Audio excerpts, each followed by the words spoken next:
Well, hello YouTube. We're back in the shop and nothing's changed. the RV, the airplane gnomes did not come in and finish drilling this out for me. But today, if you guys remember from our last video, each one of these, we've got our J channel, and a lot of you people ask, well, what's a J channel? Well, this is a J channel. So this is what it looks like. It's kind of like the letter J. So we got our J channel in place. We've got our 1/16 of an inch protruding like it should. And now what we need to do is drill every one of these holes all the way down to the end. But there are some holes, since this is the lower. Actually, yeah, this is the lower. So there are some holes. I have to go and look at in the instructions. There are some areas that on the lower main spar, we do not match drill. This is the lower and this is the upper. We know that because of the length of this spar rib here. The shorter one makes it the lower, the longer one makes it the upper. And so we do have to go. So what I'm going to do is I'm going to go into the plans. You don't countersink here per the instructions.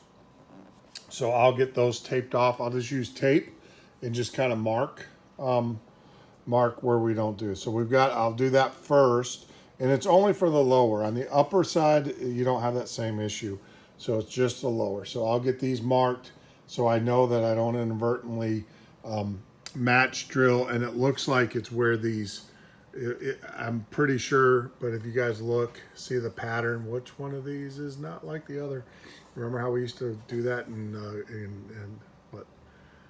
I can't remember, grade school? PBS, Sesame Street. So it looks like these nut plates don't get done, but I'll confirm.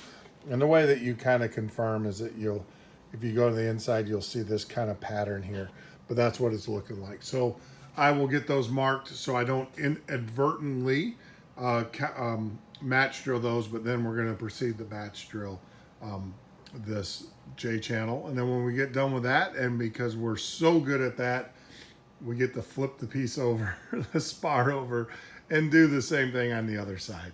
So see you in a bit. All right, YouTube, so there we go. I got them marked off. I got them taped off.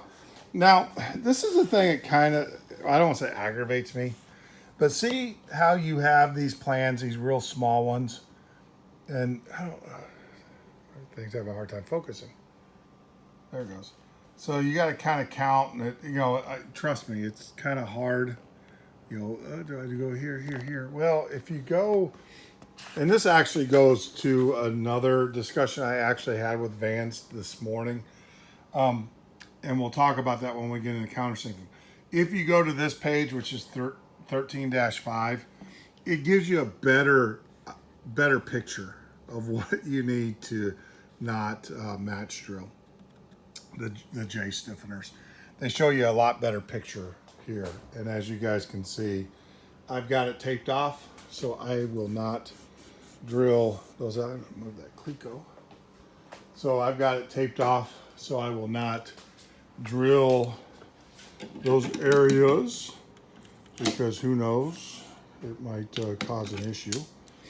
And I'm going to use, now you can use your air drill. I'm going to use my power drill over there, because the air drill, this is a lot of drilling, a ton of drilling. Now, one of the things I will do is I'm going to get a new bit. This is a new, typically I change out my bits as I do a new section. So I get all brand new bits for each section. And then what I'll do, and what the instructions say, is start drilling, and as you're drilling and removing this, you're still making adjustments. You're still making sure that you keep your 1/16 edge here. So we're gonna adjust, and then as I drill, we're gonna apply clecos. So you're going to see a ton of clecos in this, and that's what the instructions say. So, all right, so back at it. All right, YouTube. So, got all the countersinking done. Yeah. So, this was nerve-wracking, and a lot of guys won't show you how to do it because they don't want you to screw it up. But I'm gonna tell you this, and you do what you want to do because it's your plane, right? So basically, when I talk to vans today, anywhere a skin meets a frame, you dimple, right? So anywhere, you dimple. Now, the thing is when you have a nut plate that's not going to be a dimple, but it's actually just a nut plate, and then you screw the skin into it, you want that rivet or that countersink to be flush. You want that rivet to be perfectly flush because the skin's going to lay over this. And what fastens it is not the rivet, but a screw that goes through here, right? Or not a screw, a bolt. Yeah, a screw. So a screw goes through this and goes into the nut plate. So wherever you've got nut plates, you want the rivet head to be flush because the skin's going to lay over that and you don't want it poking up. All right. So knowing that, every one of these is going to get countersunk. Every hole is going to get a countersink of some kind because the skins lay over on top of this. Okay. Now the question is what ones get countersunk which way? Well, I've already said that if it's a nut plate, if it's one with a nut plate, you need to countersink that so the skin sits flush, right?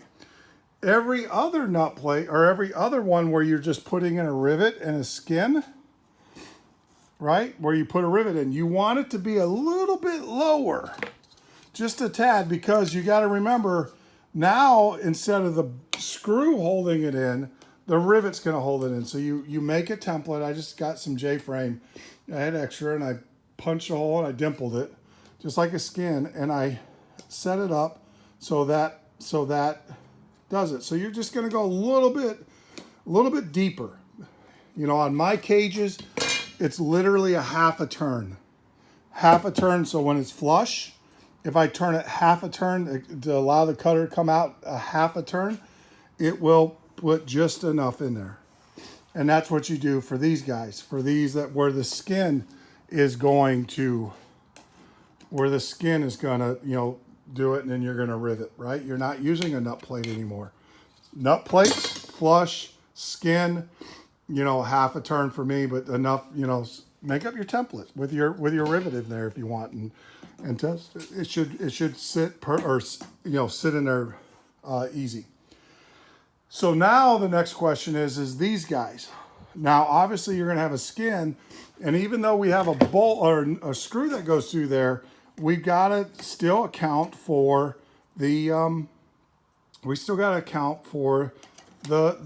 the dimple on the skin, and plus the thing, because you want it to lay flat. So what you do, you're going to need 3. I'm just going to give you a hint. I don't know the sizes. I just had them because I ordered a kit.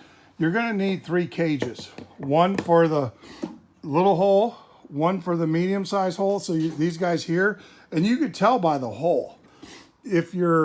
When your cage goes in, it should go right in the hole, no problem. And then this one for this guy here, it's a little bit bigger. See how it's a little bit bigger?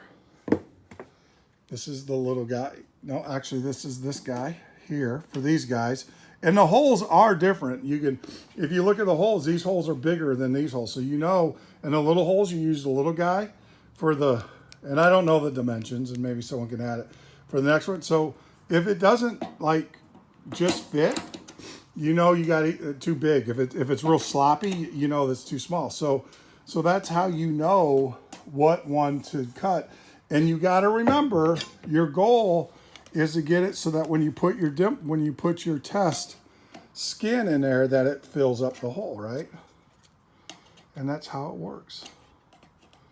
That's how you yeah, that's it. That's how you know what hole. And I know it's confusing and it's nerve-wracking and it's scary and all that stuff, but really, like I said, anyone that's not a nut plate, you got to go a little bit deeper so that your skin, your dimple set will sit in there. Anyone that's nut plated, any nut plate, it's got to be flush when you put your rivet in. And then these holes, how you determine these is basically you have different size diameter cutters. If you, like I said, I want to show you this again. See how that's bigger? That's for this guy. And it will barely fit, and it won't be sloppy. It should just fit perfectly. If it's sloppy, then you got the wrong size. And then these guys, which are a step down from this, if you notice, that hole's bigger. See, hole's bigger than this hole. So you go a step down. Right? And there you go. If it's sloppy, you've got the wrong reamer. And that's how you do it. And gosh, I take a moment and pray. There was an accident. I just heard a pretty nasty accident out here on the street. I hope God's with them, and I hope everybody's okay. So that's how you do it. It's nerve-wracking, and it's scary, but you got to know every hole on this flange gets countersunk one way or the other. Say it again. If it has a nut plate attachment, you have different, like this nut plate goes off this way. If it's a nut plate, it's got to be flush, reamed so it's flush. If it's a big hole, you got to ream it so you can put, you build a template and you test it so that will sit flush. This piece is kind of bent. So that sits flush, and it does. And then this other smaller hole, you can test it with one of these guys. And that's how you do it. And it should just sit in the case. So mystery solved. A lot of the videos, a lot of the guys I saw do this, do these, just had, it was crazy. There was a lot of discussion about it. No one really explained it. But that's how you do it. I wanted to share that with you. If you have any questions or anything, please feel free to reach out to me. I'll be glad to help you.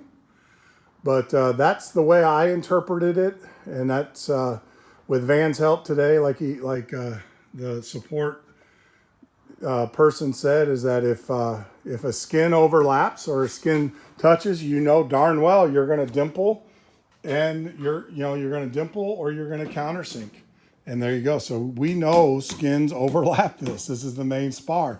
So you have a skin going this way, and you have a skin going this way.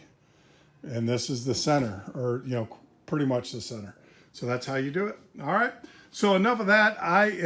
This was a lot of work.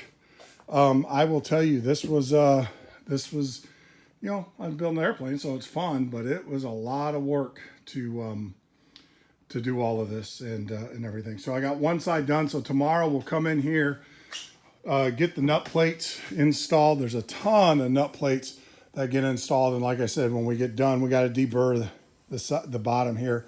But once we get the nut plates in, it's a lot. Like I said, a ton of work, to get this to where it's at. So we'll get this done, and then we'll flip it over, and we have to do the same exercise on the other side. Put the J channel in, get it match drilled, and then do all the countersinking on that as well. So like always, leave a comment, question, concern, and I will try to get back to you. And, may God bless you guys. Keep you guys safe. And hopefully I'll see you guys at Sun and Fun. We're going Saturday. Can't wait. Gil, I saw from Build Go Fly, is going to be there. So I'm really excited to meet him, as well as Jason and the plane lady and all of the people that I've watched that inspired me to build this RV10. So if you're at Sun and Fun, look for the dude that's built like an NFL linebacker, and well, I'm that big, 6'6", you can't miss me. I'll probably be wearing a blue hat, my Vans hat. So take care, God bless, and be safe.